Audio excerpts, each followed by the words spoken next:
Hello everyone, welcome to Vyas IAS. So आज हमारा है प्रो लीप का डे 15, जिसमें हम लोग पढ़ेंगे फंडामेंटल ड्यूटीज़। हमने फंडामेंटल राइट्स पढ़ी थी क्लास 8th के चैप्टर नंबर 1 में। आज हम पढ़ेंगे फंडामेंटल ड्यूटीज़, क्योंकि बुक में मेंशन नहीं थी तो हम अलग से देखेंगे। जैसे हमने फंडामेंटल राइट्स 6 पढ़ी है, हालांकि वो 6 नहीं होती, बट अभी हमने ब्रॉड कैटेगराइज में पढ़ा है जो कि 6 पढ़ी हैं। इसी तरह हम फंडामेंटल ड्यूटीज़ पढ़ेंगे जो टोटल हमारी इंडिया में हम बोले तो वो टोटल 11 फंडामेंटल ड्यूटीज़ है। ठीक है, 11 फंडामेंटल ड्यूटीज़ क्या हैं वो हम आज देखेंगे। So let's start with the video. Fundamental duties की अगर हम बात करें तो फंडामेंटल ड्यूटीज़ हमारे कॉन्स्टिट्यूशन में पार्ट 4A में आर्टिकल 51A के अंदर लिखा है। ठीक है, पार्ट 4A आर्टिकल 51A। तो इंडियन कॉन्स्टिट्यूशन के कौन से आर्टिकल में लिखा है? Article 51A। This you should know. Article 51A में क्या लिखा हुआ है? फंडामेंटल ड्यूटीज़ मेंशन है, उसके अंदर भी पार्ट 4 के A सेक्शन में। ठीक है, समझ आ गई बात। अब हम बात करें कि क्यों ऐड की गई थी या जो भी है। सो क्यों मतलब किसके कहने पे फंडामेंटल ड्यूटीज़ आई थी? तो फंडामेंटल ड्यूटीज़ स्वर्ण सिंह कमेटी के रिकमेंडेशन के द्वारा हमने फंडामेंटल ड्यूटीज़ अपने इंडियन कॉन्स्टिट्यूशन में ऐड की थी। किस कमेटी के द्वारा? स्वर्ण सिंह कमेटी के द्वारा, जिन्होंने 42nd कॉन्स्टिट्यूशनल अमेंडमेंट में बताया 1976 में कि फंडामेंटल ड्यूटीज़ ऐड करनी है। तो अभी तक हमने क्या क्या डेटा देखा?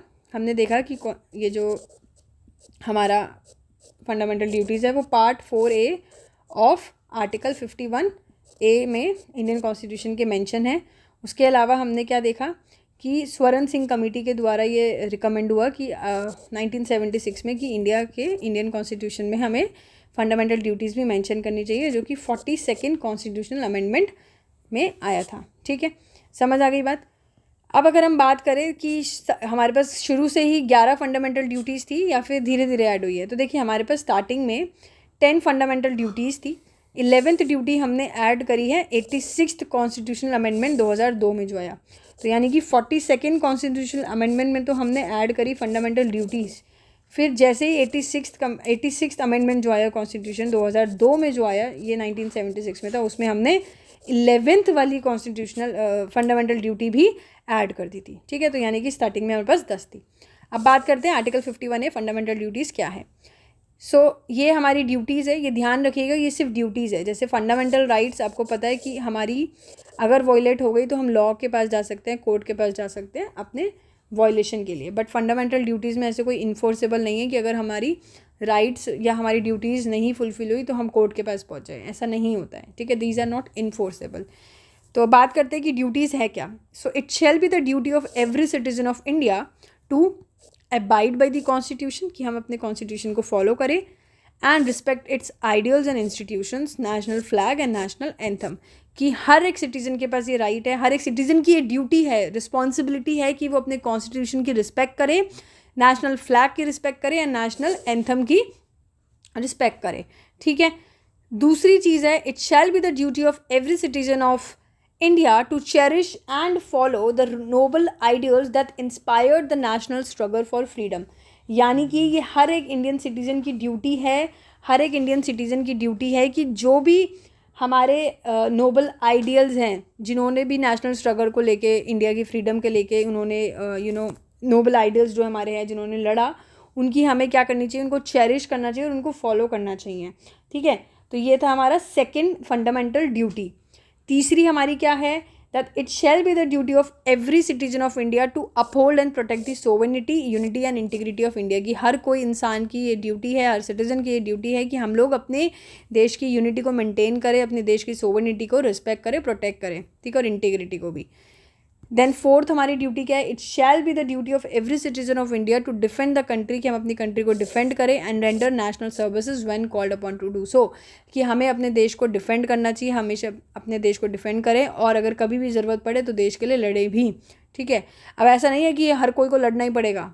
ठीक है, मतलब it's just a duty, response, हमारी ड्यूटी बनती है कि अगर हमारा देश खतरे में तो हम उसकी मदद करें, बट दैट डजंट मीन कि हमें इसको करना ही करना है। Right.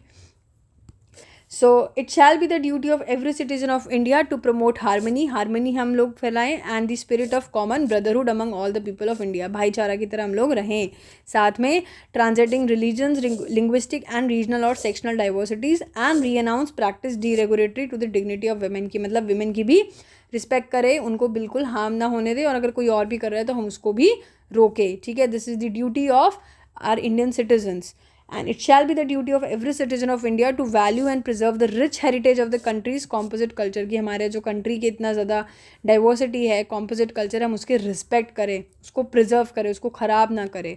It shall be the duty of every Indian citizen to protect and improve the national environment, हमारे जो भी forest, lakes, rivers, wildlife है, एंड हमारे जो भी इन सबको हमें नेचुरल इन्वायरमेंट को प्रोटेक्ट करना चाहिए, और हमें कंपैशन होना चाहिए हमारे लिविंग क्रीचर्स को लेके, ठीक है।